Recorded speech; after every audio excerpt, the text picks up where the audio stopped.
లేకపోతే జీవితంలో మధ్య ప్రజలు తెలుస్తారు. రేపు మాకు అభ్యంతరమే. కానీ ఇలాంటి పరుష పదాలు మహిళా సభ్యుల మీద అలాంటి పరుష పదాలని వాడటం అనేది సమంజసం కాదు.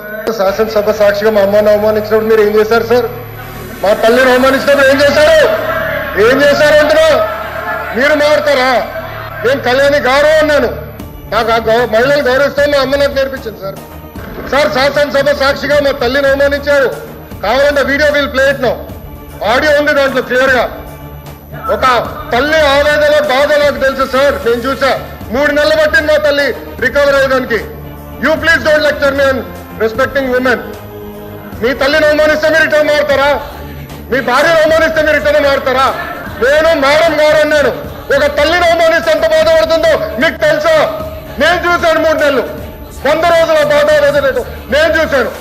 మీరు చూసారా? ఒక మహిళ అవమానిస్తే, శాసనసభ సాక్షి అవమానిస్తే ఎంత కుమిలిపోయిందో నేను చూశాను. మీరున్నారా? మాట్లాడచ్చు మీ తల్లి గురించి మాట్లాడతారా ఈరోజు?